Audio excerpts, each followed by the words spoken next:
Uh, Everyone, thanks for joining us today. My name is Carlos Huerta. I serve as the Associate Director at the Center for Community Transformation, where most of our work is centered around building a social entrepreneurial ecosystem in Fresno, California, but also supporting those entrepreneurs around the world who invest in social enterprise. This is part two of our workshop series titled How to Build Your Social Enterprise. I do encourage you to check out the YouTube link or our website at cctfresno.org if you were not part of that first session. But each of these sessions are set up to be standalone workshops, even though they do build on each other.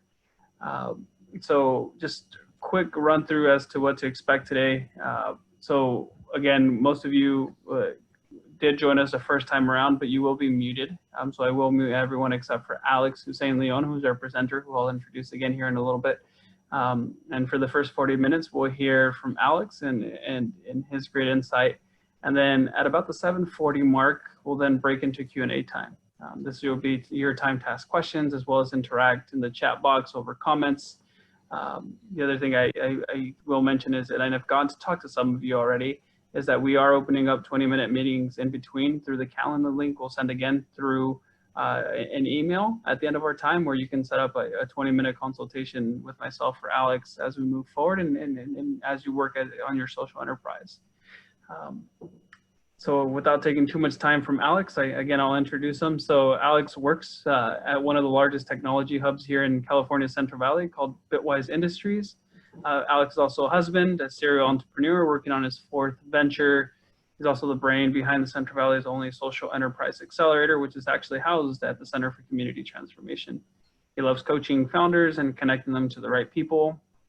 And I will reiterate, if you haven't watched John Mulaney between our last session and today, that is Alex's favorite comedian, and you can check him out on Netflix. But without taking too much time, Alex, I'm gonna hand presenter or host roles to you, and go ahead and get us started here. And I'm about to mute everyone. So, Alex? Sounds good. Thank you, Carlos, and thanks everybody for being here. Really excited. If you were here with us for the last session, welcome back. And if this is your first session with us, we're really glad that you're here. Like Carlos said, we recorded the first session. So if Carlos hasn't already, he'll post soon the YouTube link in the chat box, so you can have that and watch it later. And again, I'm really looking forward to sharing what I've learned, both from those who know a lot more than I do, and also from personal failure points or learning points that I've had in my journey as a social entrepreneur. So let's talk about real quick what we covered last time. We talked about what social enterprise is and why it's effective. We talked about your ideas that you've come with. We've talked about how do you build a social enterprise? What are the steps to do that? What's the high level overview there? What problems are we solving as the foundation? And what's your plan and your next steps from here? So where we're headed today, we'll do a recap of those to drill it in for those who were in here last time and to cover it for those who weren't here last time. We're also going to talk in depth about how do you talk to people in that second step? How do people who have the problems that you're trying to solve? After that, we're going to talk about how to brainstorm ideas, which is the third step in the process. And then we'll touch a little bit at the end on how to build an MVP. And last week we left with some action steps. This is what we left you with last time we met. For those who took action on these steps over the last 2 weeks, we'd love to hear what you've learned as you did some of these exercises. And we'd love to talk through any questions you may have. So please reach out to Carlos and I over email or LinkedIn, whatever works for you. We're really excited to hear how things have gone and what you're learning, how you're growing. So, all right, let's get started with a recap. I'm going to be moving pretty quickly because it's a recap and a lot of this content is in the previous session. So let's get started. So first, very basic, what is a social enterprise? It's a business that exists to solve a social or environmental problem. And there's two parts here. You have the social environmental problem and the business problem. And often business and impact seem incompatible or like two things that don't belong together, but in social enterprise, they can actually work together really well and strengthen each other. Last time we talked about some examples, and I wanted to go a little bit deeper into the stories here to help us understand a bit what a social enterprise looks like, how it works, how the social entrepreneurs built them, and how they solve the social environmental problems that they're serving. So first example of a social enterprise is Community Music School, founded by Eric and Sheena. So the impact problem that they found, they saw that local junior high students in their community had little to no access to music instruction, and also saw that overall their after-school programs were lacking. So Eric and Sheena were the program directors of the music department at a local college called Fresno-Pacific University, and they also had a number of college music students in their courses at the university that wanted to build their resumes by teaching music to others in private lessons. So then moving on to the business problem, in order to support the impact problem, they got in touch with the school districts and found a way for the school districts to pay for these music classes so students didn't have to pay for them. So they saw the need of their beneficiaries, the students, and then found a customer who would pay them to serve their beneficiaries. They were solving the school district's problem, their customer, of needing to put certain funds towards quality after-school programs. And the school district became their customer, again, so they could serve their beneficiaries, the students. So this is an example of an embedded social enterprise where what solves the impact problem is the actual product or service that they're providing. So the actual music courses that they were providing was solving the the impact problem. The second example of a social enterprise is Neighborhood Industries, founded by AP and Brian. The impact problem that they were focused on, they saw the amount of people in their neighborhood who just didn't have a job and had multiple barriers to employment, to finding a job, who just needed another chance in some professional development. Some of these people were coming out of homelessness, some were coming out of rehab, some had been out of a job for years. And so the business problem that they found is that residents in that specific neighborhood needed new clothes and other household items, but couldn't afford it at the regular prices. And so they started a thrift store to provide those affordable goods, started employing those neighbors with barriers to employment. So this is an example of an integrated social enterprise. So how Neighborhood Thrift runs their thrift store by hiring these certain employees and equipping them, that how they run the thrift store solves the problem that these employees are facing. And also, Neighborhood Industries is a strong example of how a social enterprise that has grown to better solve the impact problem and grown to better solve the business problem. They've done a great job at both. So on the impact side, they now have social workers on staff who meet with the employees and help them get the resources they need to find stability and move forward. And on the business side, they now have 3 lines of business and generate over $1 million a year in revenue. Now, they didn't start there, and this is after about 8 or 9 years since they opened, but this is just the result of them continuing to grow, improve, and find new ways to make money so that they can scale their impact in the way they serve that impact problem. The third example of a social enterprise is Lana Coffee. So with their impact problem, they started with a church in Fresno, California. They spent some time in Thailand and saw that some of the villages needed access to clean water and also needed people to buy their coffee beans so they could stop having to grow opium to make ends meet. The church decided to help start a nonprofit company to address both of these impact problems. And they started selling the coffee beans to other churches and businesses they knew. But after a few years, they passed Lana off to an entrepreneur named Brian, who transitioned it from a nonprofit to a for-profit company. And through this process and with his effort as a social entrepreneur, it went from a kind of a struggling nonprofit that bought some coffee, but not a ton, didn't make any profit, and relied on fundraisers to make ends meet.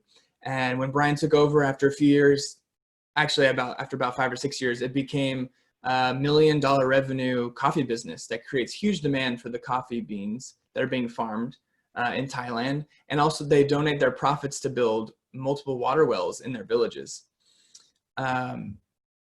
So the business problem, to get to $1 million in revenue, Lana has found growth in revenue by selling to coffee shops, restaurants that serve a lot of coffee, and also retailers like Costco. These customers want craft coffee from a local company, and they're able to meet that need really well. And on the impact side, in 2019, the water wells that they built with their profits will provide 7 million gallons of clean water over the next 20 years. So lots of impact being had there as well, as you can see, as both of those are scaling together, the impact and the business. This is an example of an external social enterprise. So how Lana Coffee uses their profits solves the problem of a lack of clean water wells in certain villages in Thailand. Now, something to note, they don't build these clean water wells themselves. Lana doesn't build the wells. They send their profits to a local nonprofit in Thailand that does the building of the water wells. Almost all social enterprises that fit under the external model that are sending their profits, they send their profits to another organization that has experience and local expertise to do that work. So with a few examples here, you can see the difference between these social enterprises and a traditional nonprofit approach to solving social and environmental problems. In a traditional nonprofit, you're often looking for donors or grants to fund the work. And in a social enterprise, you're looking for customers to partner with you by paying for your product or service you're offering, which allows you to continue doing the work. So last week, we asked you about some of the ideas that you came with, and we made it really clear that this is your current idea, and that no matter what stage you're at, it's always a work in progress. It's constantly improving. I also shared about what my mentor taught me. He said, don't marry your idea. Instead, you want to date your current idea. So marrying your idea, your first idea that you have, not good. Dating your ideas, good. It's just something that we say, kind of silly, but I think it brings a good point. We then covered the steps in our process to building a social enterprise. Step 1, find a problem. Step 2, talk to people. Step 3, brainstorm solutions. Step 4, build an MVP. Step 5, test your MVP. And step 6, improve your MVP. So we covered a few things from this list. We emphasized how the problem comes first in the process, and then later on comes the solution or your idea. And we also talked about how MVPs, it stands for minimum viable product, and we use them to quickly test our ideas and learn if we're able to solve the problem at all and how we can solve the problem. And we'll cover more on MVPs later today. So last session, we focused on the first and second steps, which are the foundation for this whole process.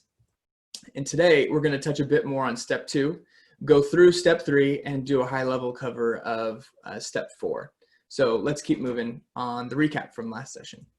So step 1, find a problem. And remember, we start here. We start with finding a specific problem that someone has. But just real quick, why do we start here? And why does this need to come first? Why is this the foundation? Many entrepreneurs spend a lot of time working on their ideas, but really often it turns out that either they aren't solving a real problem at all that anyone has, or they're working on problems that aren't very good problems to solve. In the end, they feel like they wasted their time because they couldn't figure out why people didn't want the thing that they put so much of their heart and soul into building. But when you start with someone else's problem and make that the foundation of your social enterprise, you know you're building something that someone wants and needs, and you have a much clearer picture of what should be built. So finding an important problem that you can solve will greatly increase your chances of success. So what is a problem? I mean, we are using that word a lot. What do we mean when we use the word problem? In the last session, we described a problem as a pain point, a frustration, or a difficulty. When we talk about a problem, we're focused on someone's friction. We also talked about how humans tend to avoid pain much more often than they pursue pleasure. And we also talked about why it's better to narrow in on a specific problem. With broad problems like homelessness or climate change, it's hard to know where to start. It's hard to know how to make a meaningful difference. It's hard not to waver and wander from idea to idea.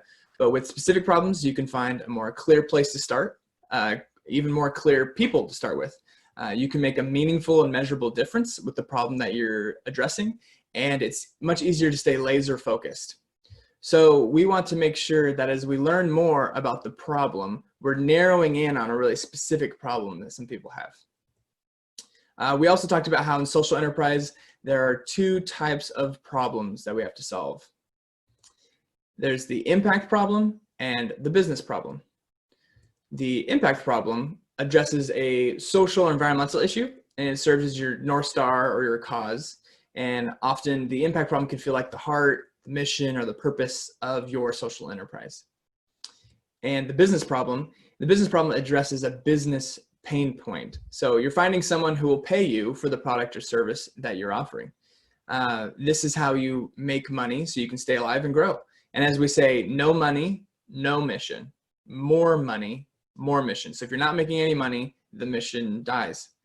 And so it's important to remember that in social enterprise, growing your sales grows your impact as well. And we also talked about how, because we're going to be focusing on specific people, we're going to use these names to help keep it clear: beneficiary and customer. And as you narrow in on each problem, make sure that you spend time talking to your beneficiaries and your customers about the problems they're experiencing. I've made the mistake of only talking to beneficiaries before, and that particular social enterprise of mine, after 6 months of really hard work, it never got off the ground because we never made a dollar. So it's really important to be talking to both groups. Your goal is to develop an incredibly deep understanding of both problems, business problem and impact problem, and also to become great at solving both. And many times throughout this presentation, and as we talk about this, I'll mention one of them, the beneficiary or the customer. But very often what I'm sharing can be applied to how you learn from both beneficiaries and customers, and then how you serve each of them. So not completely, but a lot of it is interchangeable.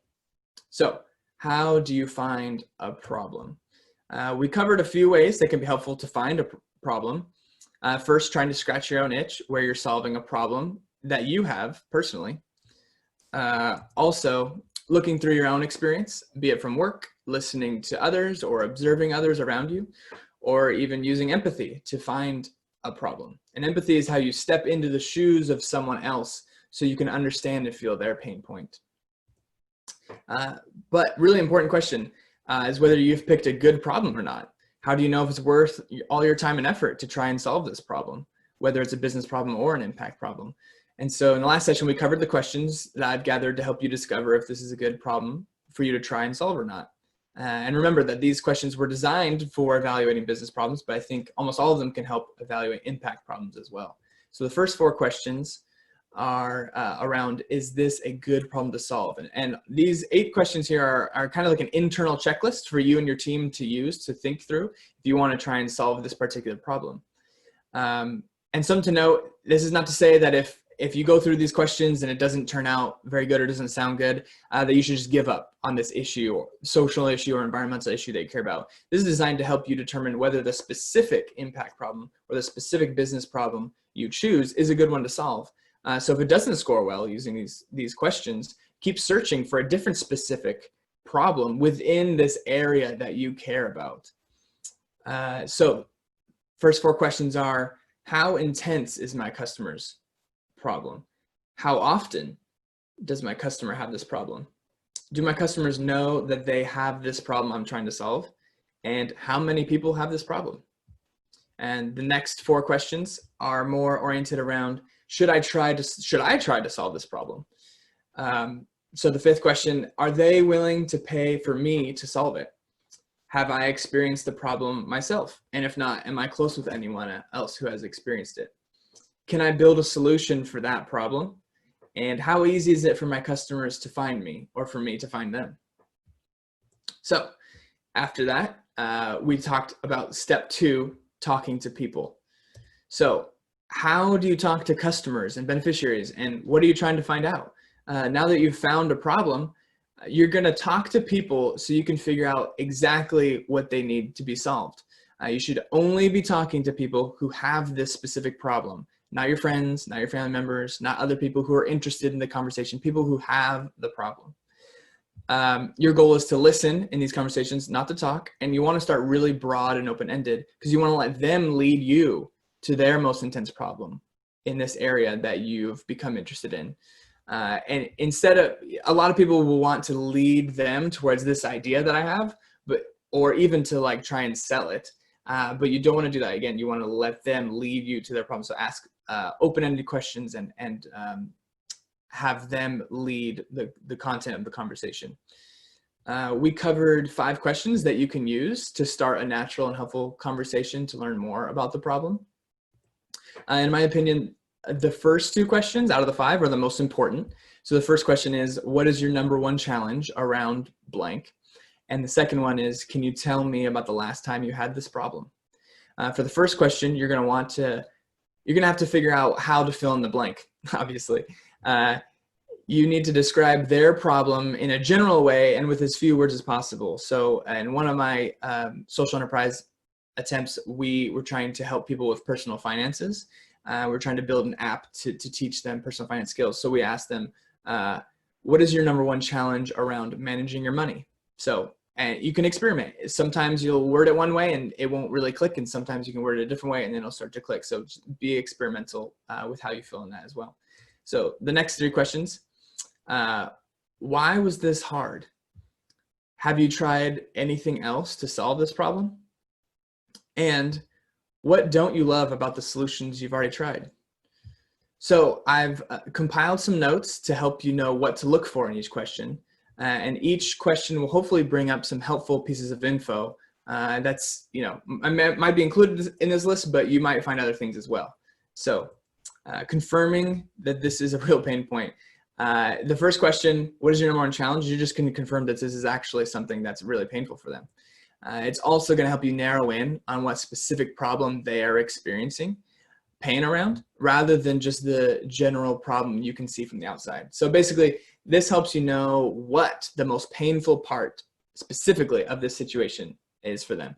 You may see them experiencing difficulty or pain, but sometimes we can assume it's for a different reason than what they would say is top priority for them. So an example could be if a group of people in a rural community are looking for jobs and they're having a hard time, and you believe it's because they're unaware of the open job opportunities around them. But when you talk to them, they share that they know about these job opportunities, but they don't have the transportation necessary to get to the interview. So this general problem of searching for unemployment looks the same or looks like it's one thing on the outside. But when you talk to them and get to the specific problem, that ends up being about transportation to job interviews, which is completely different than like a jobs board or knowing about the available jobs. So that's just an example of how this can be really helpful. In the second question, the goal here is to help you get more context around the circumstances when this person is experiencing the problem. It's also going to help you put yourself in their shoes to increase your empathy as you're trying to think of how to build a solution for them, and you'll think of that later down the road. And it'll help you understand how your solution will fit into their life, into their story, and into the moments where they experience this problem. And also in the future, when you're talking to potential customers, you can kind of use these stories that you're gaining to paint a picture of a story of how other people have experienced this problem and have used your solution to help solve it. This will help you build a lot of credibility with those future customers and will help them see how it benefits them. Now on to the next three questions. Why was this hard? So this really helps you nail in on what is most difficult for them. They're basically handing you the part that is most difficult for them. And they're almost asking if you could solve it for them, which is awesome that they're just handing it to them. And again, it's giving you insight and connecting the problem to their life. With this question, you're getting more insight, but also just in general, why is a very powerful question. Why this or why that? You can often use the question why to keep digging deeper, layer after layer, to understand the root cause. And another thing you might find is that their answers here can help you figure out how to market your solution to other similar customers and explain the value of how you are solving their problem. All right, number 4, have you tried anything to solve this problem? If the person you're talking to is not already trying to figure out different solutions for this problem, it might not be a very important problem to them. And even if you build an amazing solution for this problem, they might not be interested enough, let alone to pay for it. So that is a really important thing that this question can reveal. And also, this helps you know what your solution will be compared to as you start to introduce it to people. This will help you know your competition, honestly, whether you view them as your competition or not. It's what's going to be compared to. And the 5th question, What don't you love about the solutions you've already tried? Quick note, only ask this if they gave at least one example of something they've tried in question 4. So don't ask this if they said nothing for question 4. But here they're spelling out what features and benefits they would want to see in an improved solution from you. So this is almost like a product or service roadmap of things that they would want you to be able to build. So with these questions, they are handing you information about their problem on a they're handed to you on a silver platter and in words that they use, so you know exactly how to talk to them and people like them. This is incredibly valuable information, and you can use it in all across your business. So let's move into step 3. Now that we've found a specific problem and we've talked to people who have that problem, it's time for the 3rd step, brainstorming solutions. So entrepreneurs usually come up with ideas in 2 ways. You have a light bulb go off in your head as you come up with a new idea, or you see a problem someone has. So take a second to think about this. Which do you think is most likely to result in a successful business? Which do you think is more likely to have a significant impact? I believe the answer is it's more likely to be successful when you see a problem that someone has. Again, we've talked about this a lot, but when the problem is the foundation, it's just very much more likely to be a successful business. And the first one of coming up with your own idea and having a light bulb, it's so tempting, but not only is it tempting, but it's actually kind of the default for most people. You might see your idea as special because either you don't see it anywhere else in the world around you, or because it's really interesting to you, or even because it's just really near and dear to your heart because you were the one who came up with it. And to be honest, I've been there for all of those reasons. I've dedicated months of my life to different ideas and to different social enterprise ideas because of those reasons. And we've all been there. And at the same time, it's not as helpful for you in your entrepreneurial journey. So here's a great quote that I think speaks to this well. It's from Michael Seibel, the CEO of Y Combinator. He says that most entrepreneurs think that their genius and special sauce is in their solution.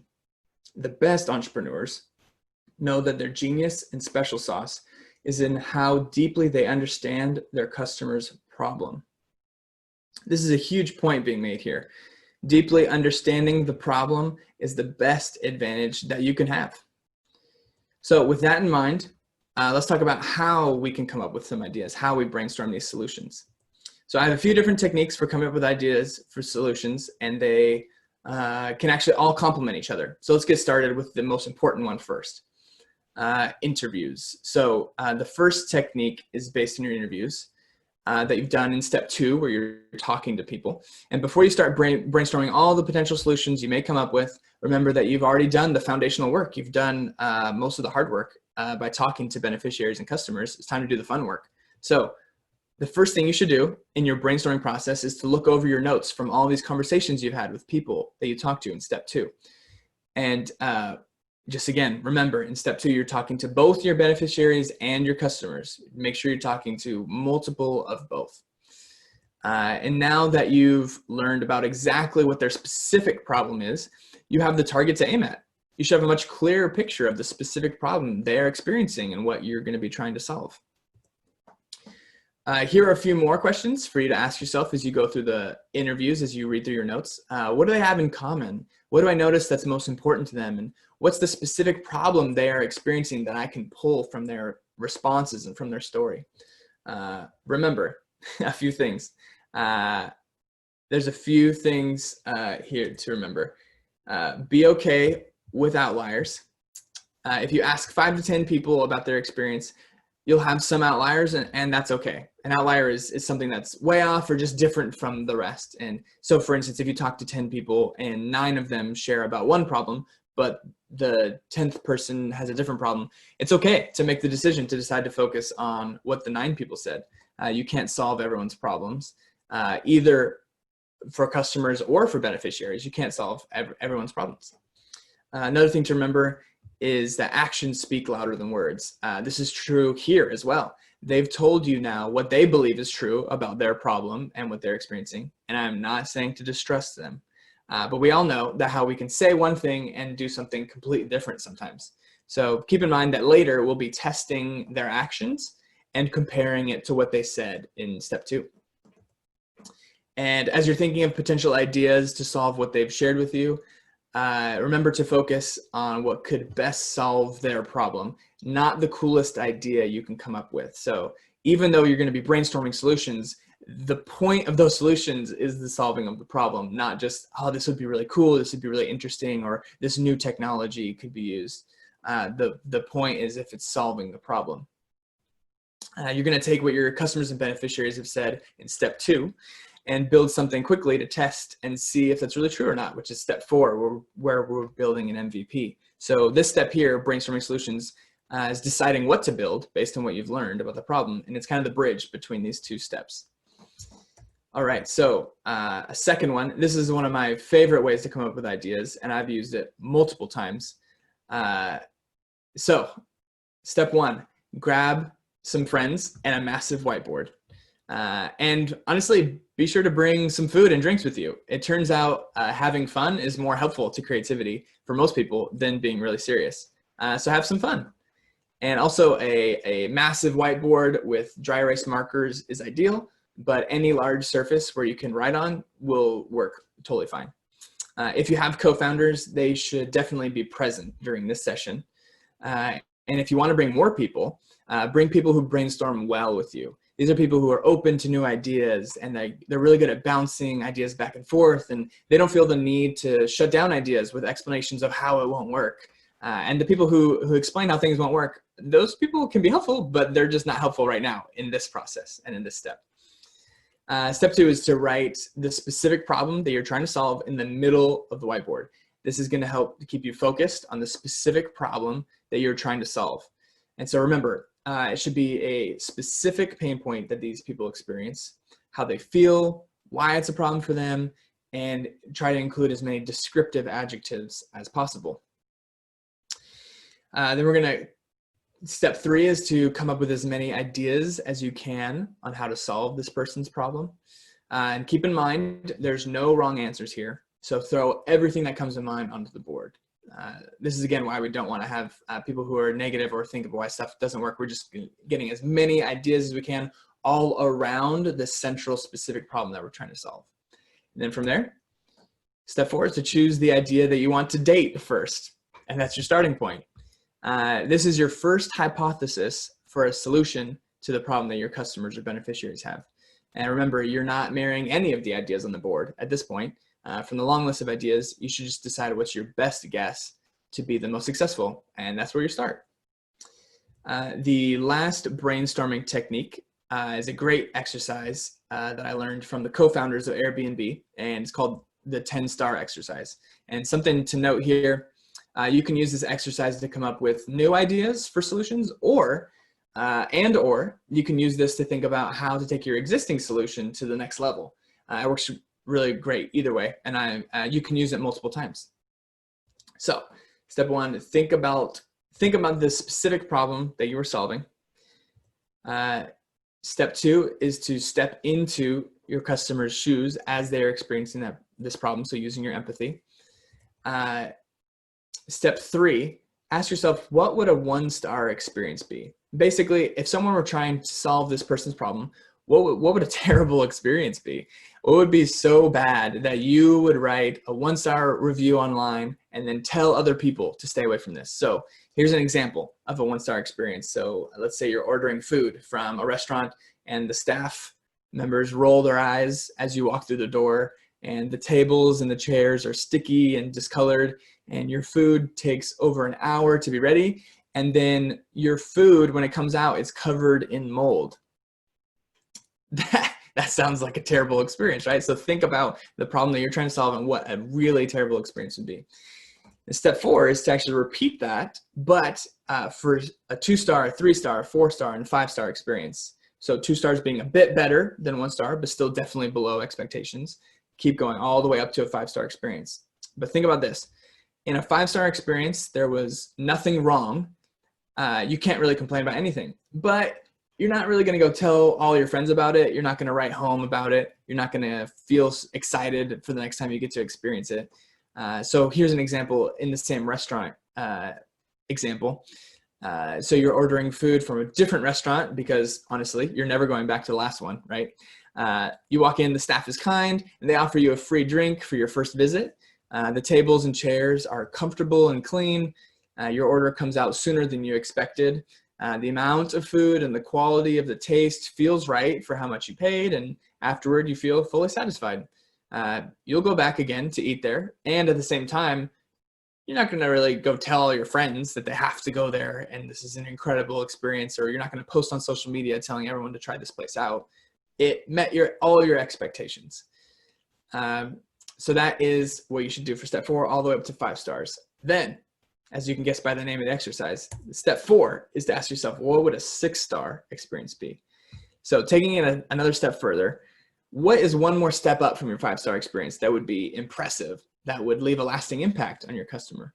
What would make your customer or beneficiary want to tell someone else about this thing? So then step 6, you keep going.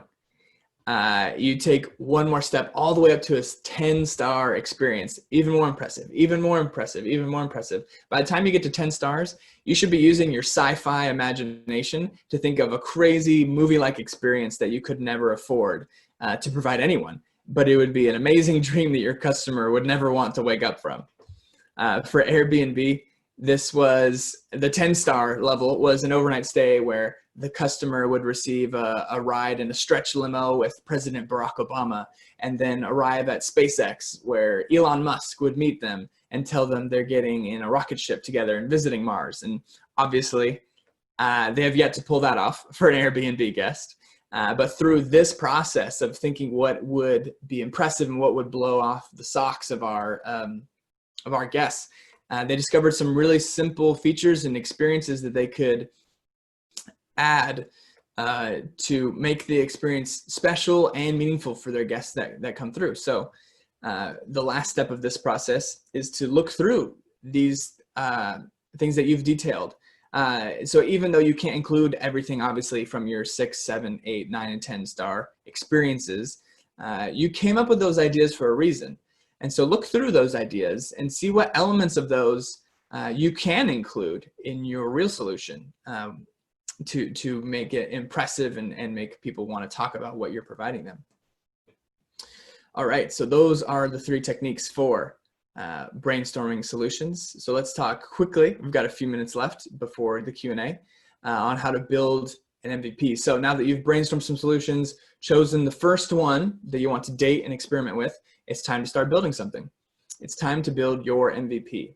But first, what is an MVP, right? An MVP is a minimum viable product. And what this means, it's just the most basic solution you can possibly imagine that technically solves their problem. So the goal is not for it to be bad. It shouldn't be bad.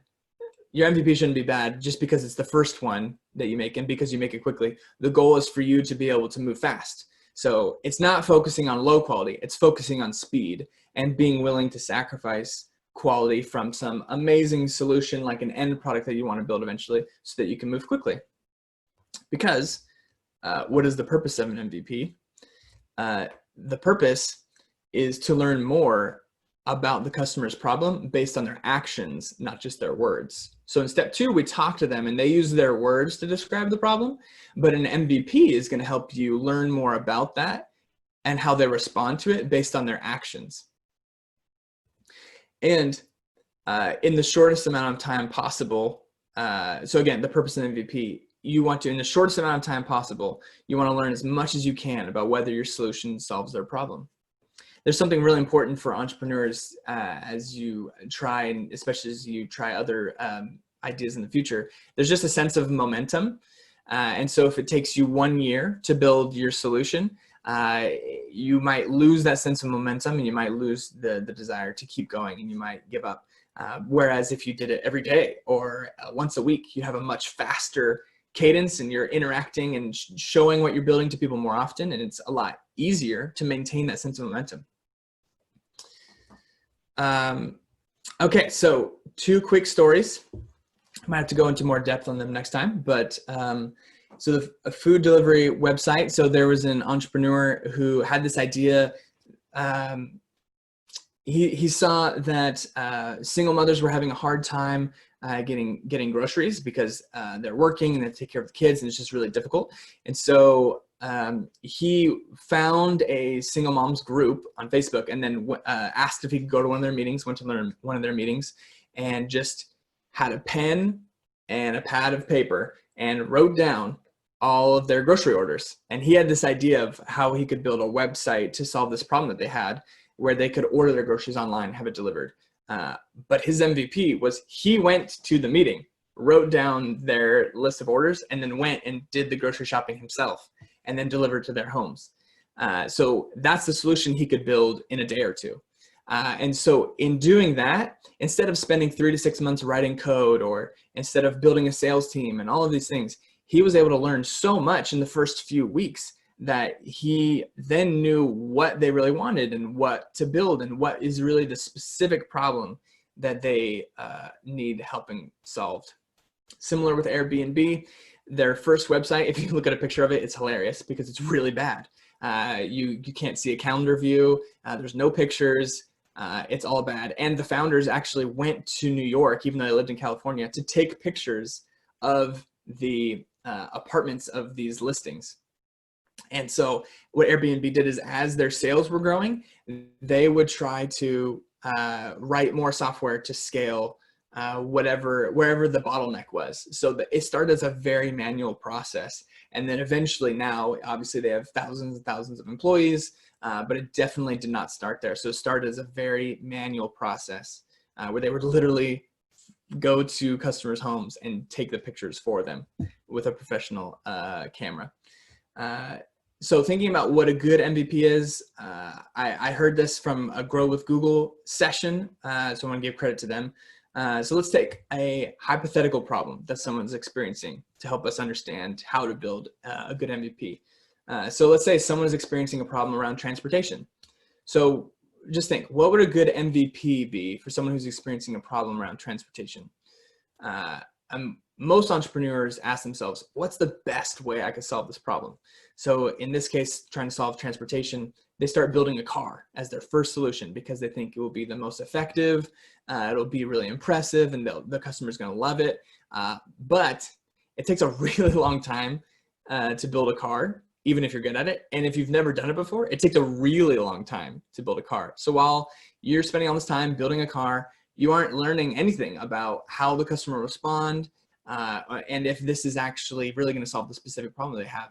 Now, you could spend months or years building this car, as many entrepreneurs do on their ideas, only to find that your customer doesn't really want to pay anything. It's not a big enough problem for them to pay anything, or that something about the car you built doesn't solve the problem how they really need it to be solved. So instead, think to yourself, what is this most simple thing I can build quickly that technically solves their problem? So what if you instead spent a week to build a skateboard? You hand that skateboard to your customer and you see what they do with it. Does it work? Do they even try to ride it? Does it solve what they were looking for? And let's just say after a couple of different attempts, it starts to work, but they need help with balance. So you take another week and you turn your skateboard into a scooter with the handlebars. You give it to them again and watch to see if you're closer to solving their problem, if this is helpful. And so the skateboard, scooter, then eventually make like a bicycle.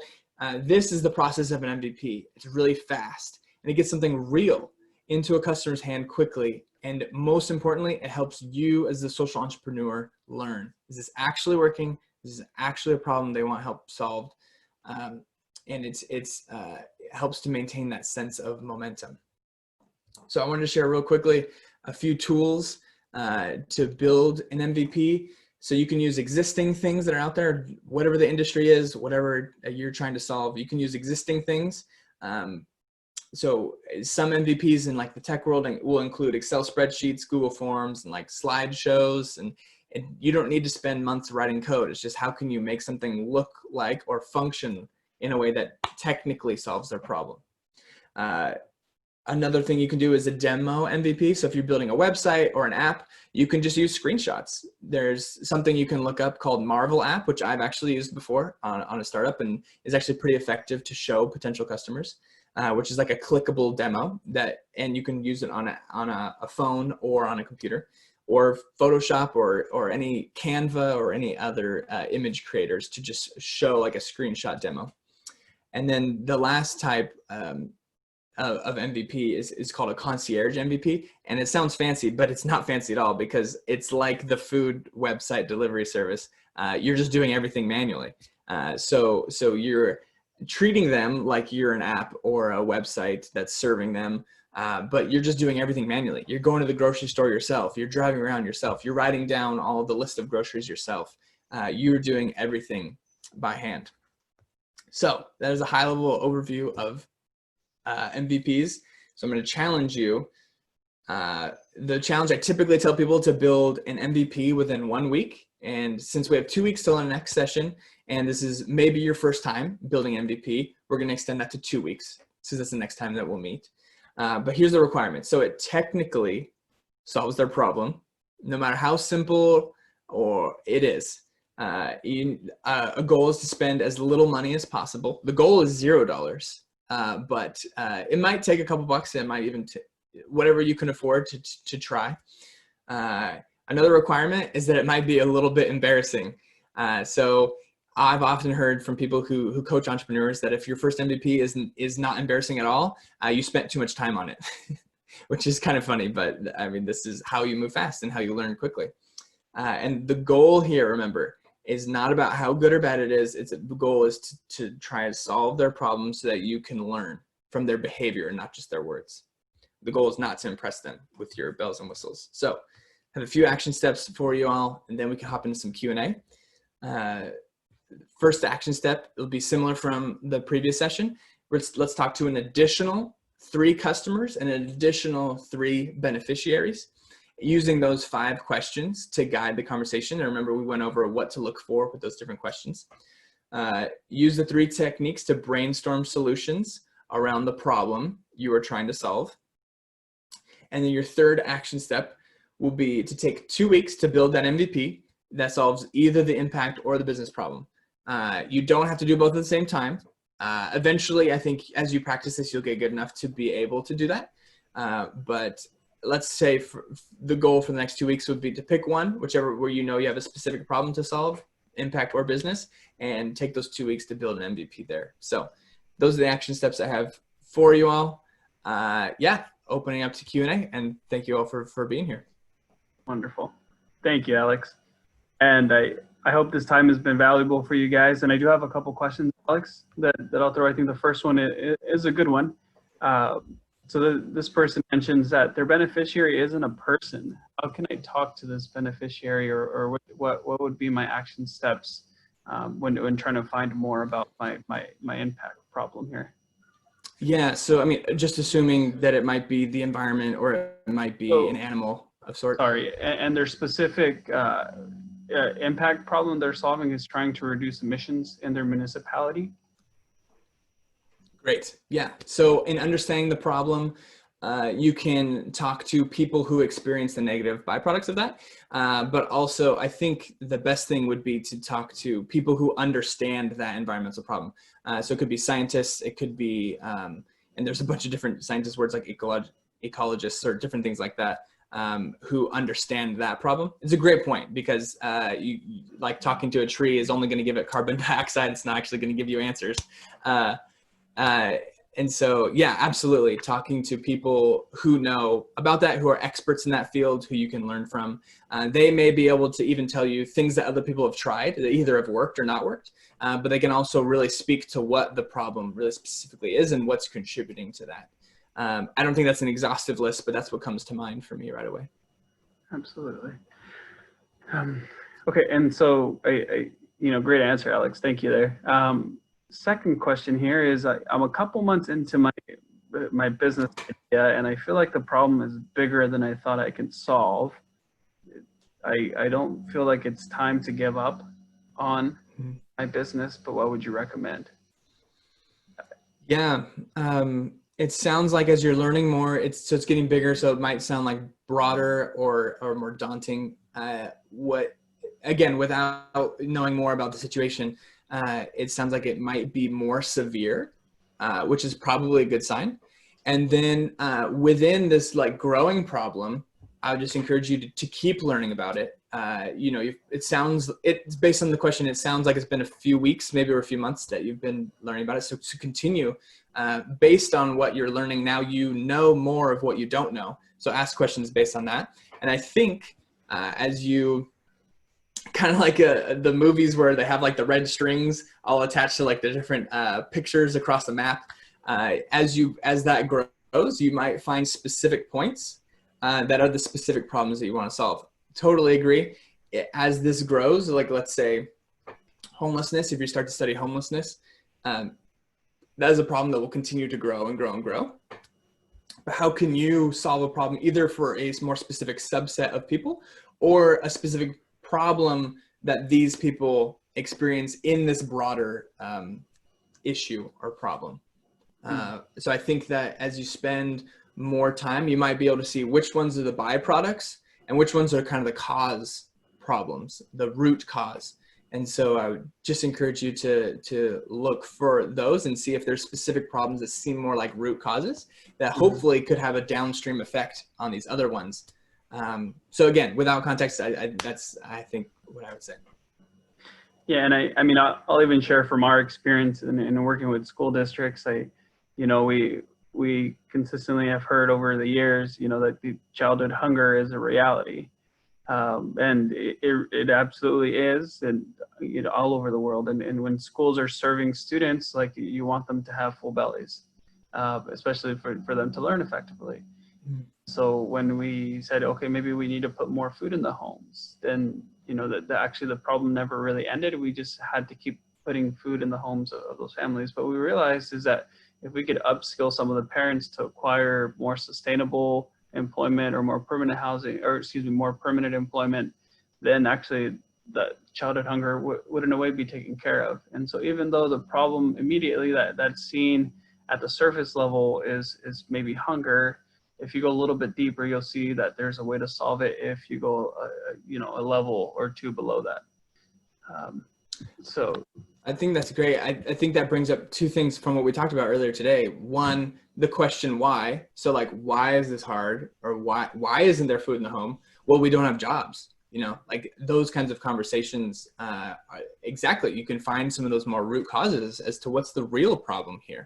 And then also with the organization that tried to put food in those homes, if they could do that in a really short period of time, like let's say a few weeks, then really quickly they could learn this doesn't seem to be helping. Like there seems to be a bigger problem. Instead of taking a year or two to build like a comprehensive food program, if you could take even just a smaller subsection of the families and find a quick way to get them food and see, does this solve the problem? Does this work? So again, using like an MVP type mindset or focus and speed to that solution will help you more quickly get to those root causes. So I think that's a great example.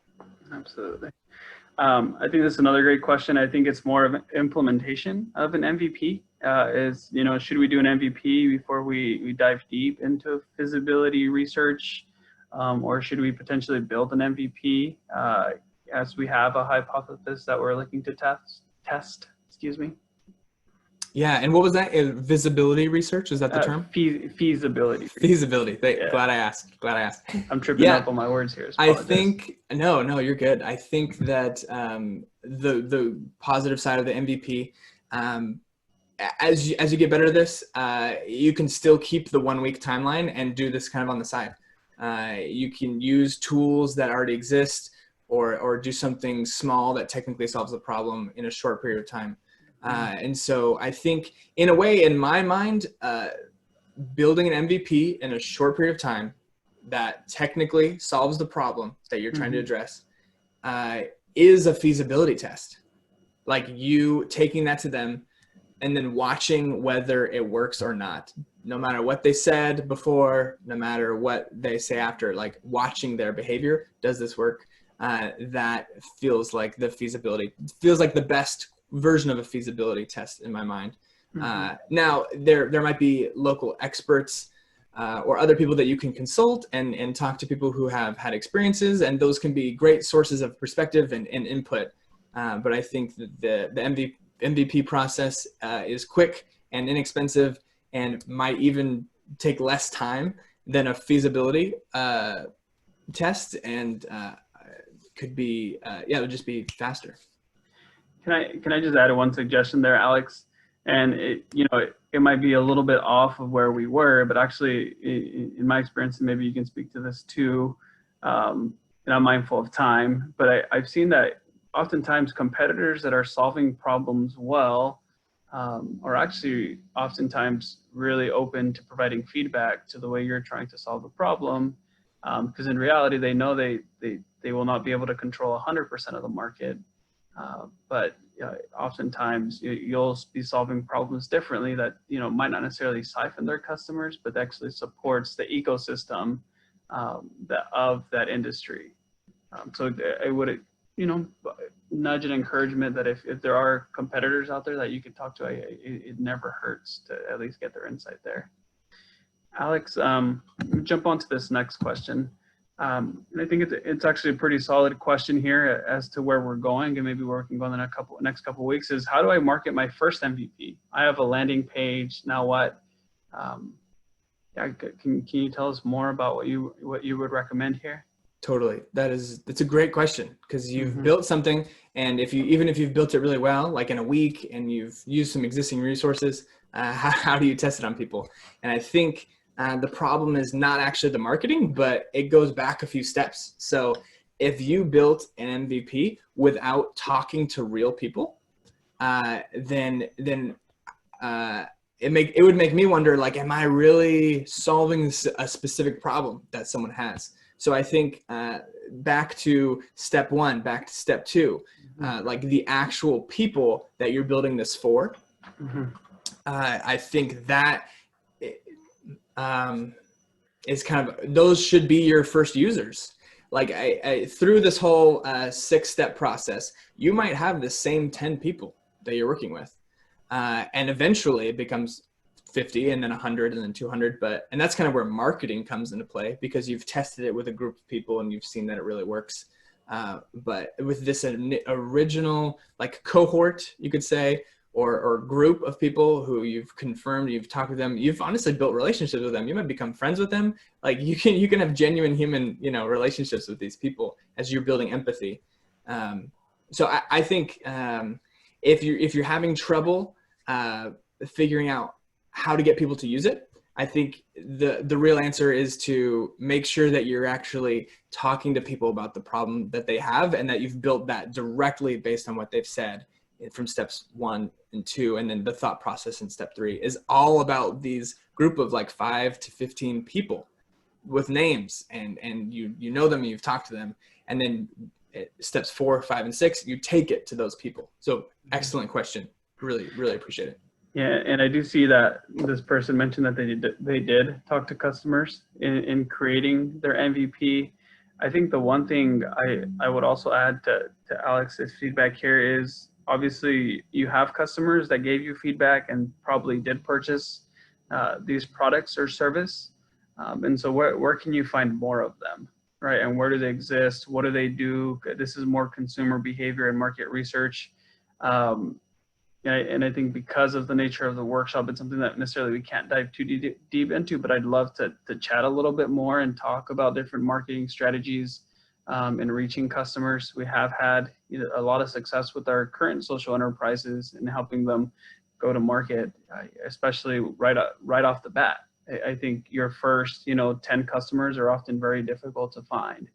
But yeah, it's kind of the snowball effect, is once you find your 10, you kind of have an idea of what they like to do, where they like to frequent, what websites they will visit.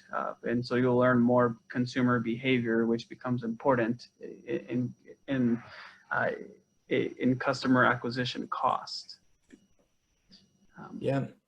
So yeah, but definitely a great question. I think Totally. kind of ties together here, Alex. So this goes back to the 3 techniques to brainstorm solutions. Is why do we have to use the 3 techniques, and why not just 1 or 2? And then sort of coupled with that is, once the MVP is created, what do we do with it? Is the purpose just to learn from it?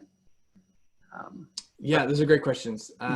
So 3 options.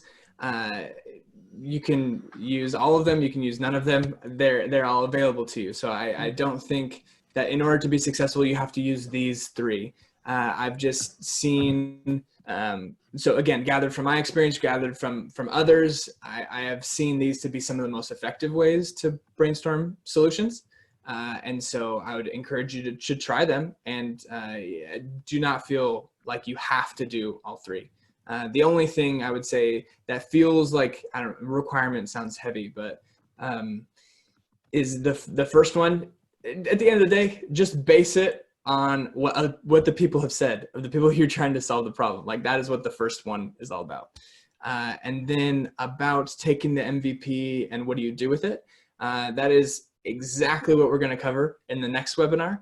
Basically what you do is you take it to the people who have the problem, you see how they interact with it, you see what doesn't work and what does work, and then you improve it from there. And then you just, every week or every other week, you keep going through that cycle of making improvements. And then once you feel like it's really honed in, like you know how to explain it to them, you know how to market it to them, and it's really solving their problem, you start taking it to more people. And then that, all of a sudden, you're growing a business. Like that's a smooth transition right into that. So that's what we'll cover more next session. Love the question. Love where your head's at. Yeah, and I think even that learning process, you mentioned taking notes. I think some of that feedback that you receive or that you observe actually will be helpful in your following stages of your MVP. And finally, when you have a finished product, you'll know, maybe step one isn't completely solving the problem, but you're kind of solving the problem. But your product isn't quite developed to incorporate solving the problem as a whole. And so because of what you learned in interacting and observing how your customers use your product or service, you're actually able to create something bigger, or maybe not necessarily better, but more effective in the long term as you continue to work on your product or service. Yeah. And a quick note that I'll share, it can be confusing because the biggest companies that we see in the world have multiple products and they solve multiple problems. And if you look at their stories, that's not where they started. So Google was just google.com. Right, that's all it was. Facebook was a not very good social media website for just Harvard college students. So even though these things that we see seem like they have tons of products and services and they solve a bunch of problems, that's not really where they started. So in the same way, find one specific problem, grow and solve that, and then you continue growing in that. And then you could use the same process, these same 6 steps to, even as your business is growing, to maybe grow a new line of business like Neighborhood Industries did. They've done it 3 times. They've done this whole process 3 times. So just a example and warning that came to mind. Yeah. And I think we'll focus on this last question, Alex, and then we'll let you take us home here. I feel like I have a lot of people that need my help, and so I really need my business to work. What would be your suggestions here? I think that's a good question. I think I'll chime in a little bit here. Please. And you've talked about this already, but it's when you choose a problem that you deeply care about, I think you're going to be more motivated to address that problem, if not solve that problem. The reality is, as a social entrepreneur, there is a reason why you are choosing this type of venture, is because you have a big heart and you care about the specific issue and you want to see it change. You want to see people's lives change. You want to see the environment impacted in a positive way. And so this obviously sustains the way you do business, and the hope is that you'll be able to sustain your business for the long term because of this passion. Now, on the flip side, right, you're always never going to be short. You're never going to be short having enough beneficiaries to serve, especially if it's a big enough problem. Right? On the flip side, you're always going to be finding customers, and that's why it's important to deliver a great product or a great service. And the one thing that Alex and I always talk about to our entrepreneurs is that no matter how great your mission is, it will never make up for a subpar product, a substandard service. Your product has to be top of the line to compete and to generate more customers. And really, you become customer obsessed to change the world, is what we talk about. And so I'm really excited for our following session. Would you add anything to that, Alex? Yeah, just real quickly, I think that there's a point where that is like the spark and the fire that keeps us going as social entrepreneurs. Personally, I'm not interested in traditional business. Like, social enterprise is what I'm interested in, like making an impact through business. That's just what I personally feel interested in. I think I've heard someone really wise share that where we are called to be in the world is the crossroads between our greatest gifts and skills and passions and the greatest needs in the world. And so I think if either of those are missing, then there's something missing in us. And so absolutely, if there's a great need and it's not with your skills, gifts, or talents, then that's something to assess and be honest with. And is this a good problem for me to solve? I have personally, I will just be totally honest, I've tried multiple social enterprises for the wrong reasons, trying to fulfill something that was broken in me, trying to solve problems for people that I didn't really know, or trying to do all these other things, and that wasn't sustainable. But again, not having the context from where this person is coming from, the need is great and you feel a sense of wanting to do something about it. I don't know. I don't think there's any more noble work than this work to see a need and to do something about it in a way that is sustainable, that's about more than you. And you know, as you grow, like you'll need to bring other people on the team to complement your skills and strengths. But yeah, sorry, that could probably be a very long conversation, but yeah, I'll leave it there. Absolutely. And I had one, you know, someone asked, are there any books or materials that you recommend to cover? I think what I'll do is I'll craft an email in the follow-up email that I send to everyone with action items, as well as the recording to this session, but also include some books and materials for you to cover. I think that would be very helpful in your learning process as entrepreneurs. Alex, is there anything you would share with us as we wrap our time up? Oh man. Yeah, just stay laser focused on the problems that the beneficiaries and the customers are experiencing in their words, and everything you do, like that's the foundation, that's the North Star, that's where you're going, that's what you're trying to do, and that's the focus. Mm-hmm. And I think that's very key, Alex. We've learned over the years that it's not necessarily not your time or your money or necessarily your energy that's the biggest to your business, but it's actually your focus. Is how can you be as effective in that 3 hours or the 15 minutes that you're committing and working in your business? Because for some of you, it might not necessarily be your main venture yet, but it's something that you're working towards. And so never underestimate how much your focus can lend to you working towards a successful social enterprise. But Alex, thank you again for such a wonderful time. It's always such a joy to be able to do this with you. And I hope that it's also been really helpful. Thank you for the positive comments, guys. I know Alex and I really appreciate it. So we're happy to do this with you. Our next session for part 3 and the final part of our workshop series will be June 10th. So please keep an eye out for an email from me. And again, you'll see multiple resources be sent to you. But if not, friends, please go in peace. We'll talk soon. And I'll hang around for any questions or comments that you may have, and we'll talk soon, friends.